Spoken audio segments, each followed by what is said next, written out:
kusoo dhawaada socdaal aan ku dhex qaadi doono bartamaha Soomaaliya dhul kale dabeecadaha isburinta iyo bulshada kale adaygu laabtooda xaradhaamiyay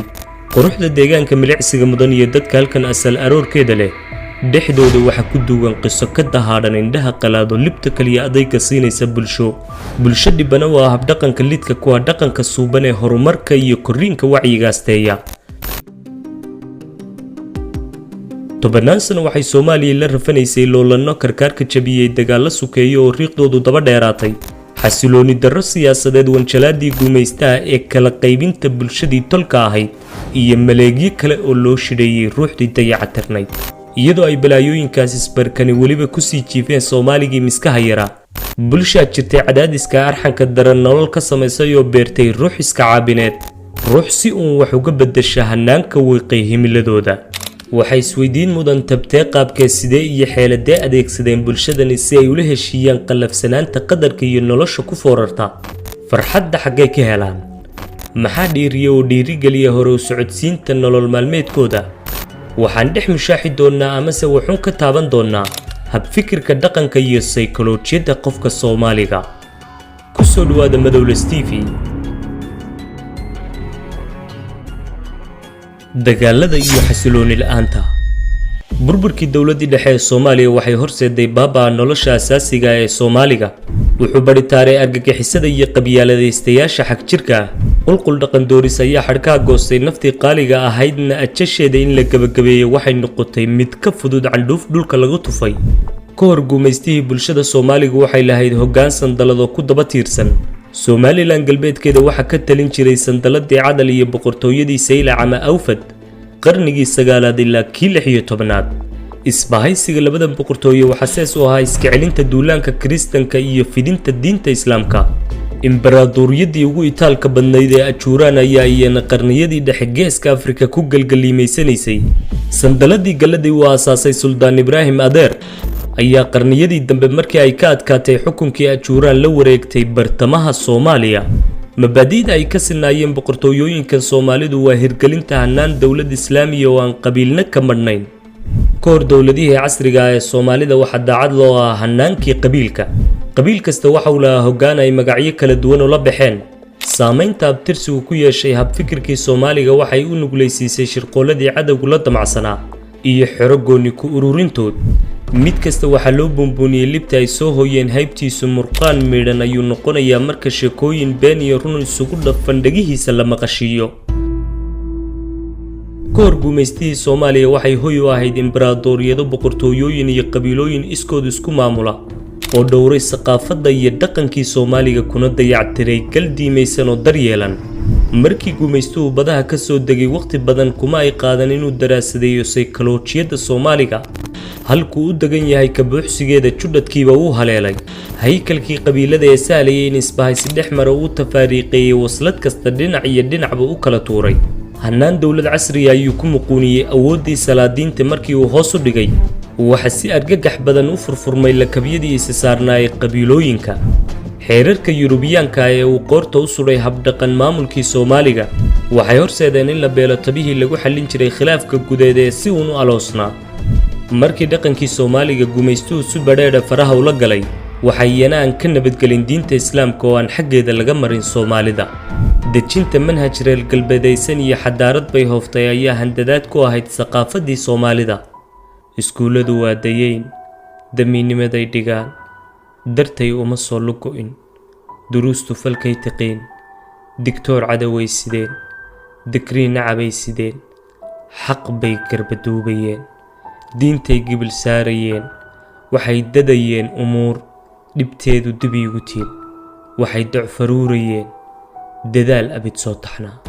docfaruurkaas ay ku baylihiyeen wacyigii Soomaaliga ayaa bannaanka keenay macdantii dabeecadaha geeljiraha oo ku dhisnayd iska caabin iyo halgan gobonnimo raadis ah muu jirin hab cilmiyeysan oo loola tacaalay hagardaamadii guumaystaha bal ee xoogagii gobonnimo raadiska qaarkood waxay isku rogeen shufto maati dooxa maato kale ma ah ee bulshadii Soomaaliga ayay ku soo hoos noqdeen hogaamiyihii daraawiishta Sayid Maxamed Cabdulla Xasan waa macangaga libtiisa ka dhexdeeyay gumaadka ummadii Soomaalida ee dayacay duruufta dawlad la'aantu haysatay dawladii kale taliska ahayd ee Maxamed Siyaad Barre barbilowgii waxay u muuqatay mid hanaanin karaysa caqliga Soomaaliga ee guumaystuhu faraxumeeyay waxa loo haystay inay tahay cadceeddii guusha ee habeynaysay hankii Soomaali hagaysay haldoorkii calanka guusha u siday bulshadii kala soocu halbowlaha jaray waxay dumiyeen aqoon ilaa dura soo taxnayd waxay damiyeen ilays u daaran qof meel lahaa waxay kala daadiyeen daryeel isu dheelitiran naftaahira bay lagdeen docdeeda xundhiiriyeen dambay canlabeebiyeen dawgeedu xidhiidhsanaa siyaad bare waxa uu awood ku muquunayay hankii Soomaaliga ajanda qabiil ayuu isdhahay ku meelmari dawlad hagaasan wixii dhacay waa laga wada dharagsan yahay burbur dawladeed oo aan wax dhaxala uga tagin jiilka cusubkii horena wada agoomaysay ayuu hadiyad ahaan uga tagay siyaad Soomaalida haddaba aan dib ugu noqono saamaynta nafsiyadeed ee bulshada Soomaalidu ka dhaxleen dagaaladan ilaa haatan aloosan sukeeyaha birta iska aslay isticmaalka dawladihii faashiyiinta aragtida islaamiyiinta xaq jirka ayaa door weyn ka qaatay deganaan la'aanta mandaqada Soomaalida kadisidii foosha xumaa waxay inintoodii ku aasteen kashii Soomaaliga geedkii biqlay waxa uu la koray qaribaadii iyo cunfigii Soomaaligu goobjoogga u ahaa dhacdooyinkan qalafsani waxay dadka qaar ku midaysay iska caabin jiritaan oo isku mabda ka dhigtay si waqtiyeysan aadanuhu wuxuu doono uu samayn karaa badbaadada naftiisa markay qirinqiir gasho oo xataa taa xayawaanka kale ayaa kala siman insaanka caqliga badan sadbursigii dhexdooda ee kaytaalka rooni ku hayay ka tamarta daran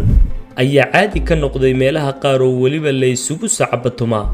dhallaankii koray waxay la kacaameen deegaan cunfigu marjac u yahay dhaqankii iyo saqaafadii suubaneed calalka intii dhulka ka tiilay intay bac ku xidheen ayay ka haajireen Soomaali dagalkood u daacad ahaanshaha qabiilka haddaad u fiirsato uguna fiirsato si xeel dheer habka raaligelinta nafeed ee Soomaaligu qanaacada ka raadiyo waxaad dheehan karaysaa in walxihii qiyamka lahaa ay ka engegeen agtiisa dhaqankii dhufsanayaraha uu ahaa dabeecadaha awoowayaashii inta uu qooshay ayuu sida irbadii isku muday oo ma dhaqan kalaa sees u ahaa aan ka ahayn qabiilkii intuu dooriyey ayuu ugu labisay qabyaaladu faraka hadalkeeda ka urursaday duruuftii cunfiga ahayd reerkiisu inay talada hayaan ayaa kala weyn wax kasta haddii taa la waayana kuma yaalinu iilka dhigo waa caadadiis tobannaan sano Soomaalidu waxay isku leynayeen dhul maamul iyo waxaan intaaba dhaamin daljacaylkii waxa uu noqday baritaaraha midka aan awtaada lahayn farxaddii qofka Soomaaligu waxay ku soo koobantay raaligelinta qoyskiisa ama qabiilka uu ka soo jeedo ayihii dawladnimo ee uu beelay waxa uu ka dhex raadinayaa intan ma wada xumo dadku ee duruufta ayaa galaafatay inan karameedkii xataa waa halka uu ku tibaaxayo hadraawi maansadiisa dabahuwan naftaahira bay lagdeen docdeeda xundhiiriyeen humaaga waqtiyeysan Soomaalida wuxuu ku riixay kal adeeg joogto ah oo farxadooda sameeya qabyaalad qurun oo nashqadaysay nolol maalmeedkii Soomaaliga ka hor istaagtay horumarkii fayooba caafimaadkii iyo tiknoolajiyadii habayn lahayd muraadkooda timaadada hayaanka hagaagsan u baahan korriin la'aanta dhaqan-dhaqaale ee saboolka ka wada dhigtay boqolleyda ugu badan bulshada Soomaalida waxa asalkiisu yahay dagaaladii ay dhaliyeen loolanadii qabiil siyaasadeedka ee ragaadiyey Soomaalida xaaladii tabnayd ee liidatay waxay u noqotay dhaqan suuban oo xataa ay ku faanaan ma dhaqan suuban baa Ilaahay kaaga dhigaya waa qabyaalade halkaas ayay ka heleen suucisada waqtiyeysan ee baraadkooda doorisay rabow ifka noogu door dadaalkana noo rume rabow dambe noo ogow wixii tagay duudsiyeel rabow dunidaada weyn dabaylo fayow ku xeer intii dulin baas dhextaal rabow digaxaadh ku fiiq rabow magac dawladeed intaan dugsanayn yaqiin rabow dumi waa hungee dastuurada baadilka ah ka reeb dambas waab dhexya